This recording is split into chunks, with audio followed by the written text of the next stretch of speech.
ओम नमः शिवाय। श्री सुपुराण भाषा का प्रथम खंड, पहला अध्याय।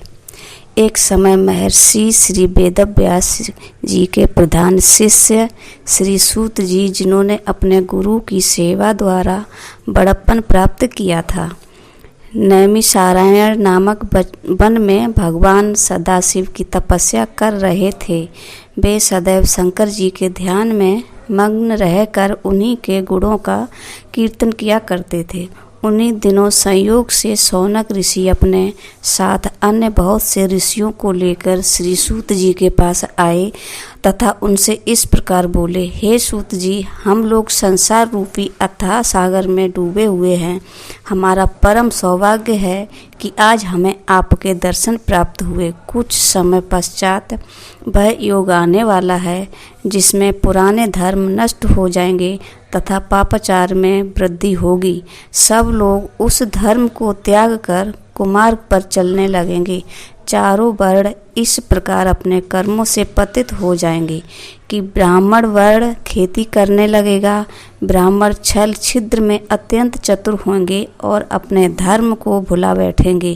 क्षत्रिय भी अपने जाति धर्म को त्याग कर युद्ध क्षेत्र से विमुख हो पलायनवादी बन जाएंगे तथा चोरी करने में अत्यंत चातुर्य का प्रदर्शन करेंगे। वे शूद्रों के समान कर्म करना पसंद करेंगे और उसी अवस्था में रहकर प्रसन्नता का अनुभव करेंगे। गौ की रक्षा करना वे छोड़ देंगे। इस प्रकार क्षत्रिय जाति अत्यंत अन्यायी एवं दुखदायी हो जाएगी। इसी प्रकार वैश्य भी अपने श्रेष्ठ धर्म को त्याग कर पाप कर्मों के द्वारा धन का संचय करेंगे एवं उत्तम मार्ग को ठुकरा देंगे। इसी प्रकार शूद्र भी अपने धर्म को त्याग कर ब्राह्मणों का कर्म करने की चेष्टा करेंगे। शूद्रों द्वारा इस प्रकार विपरीत कर्म किए जाने पर ब्राह्मणों का तेज नष्ट हो जाएगा। ऐसी दशा में संपूर्ण प्राणियों की आयु भी कम रह जाएगी।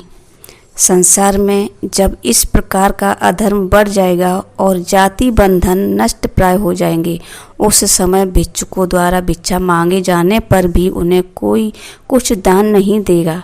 वर्ण संकर मनुष्य अपने को उच्च कुलीन समझकर और लोगों को हेय दृष्टि से देखेंगे। स्त्रियां भी दुष्ट प्रकृति वाली बनकर अपने पति की सेवा से विमुख हो जाएंगी। ऐसी अवस्था में संतान भी अपने माता पिता से प्रीति रखना त्याग देंगे। मनुष्यों में संयम, जप, तप तथा शील नष्ट हो जाएगा। ऐसी अवस्था में प्रतिदिन सत्य और शौच का अभाव होता जाएगा।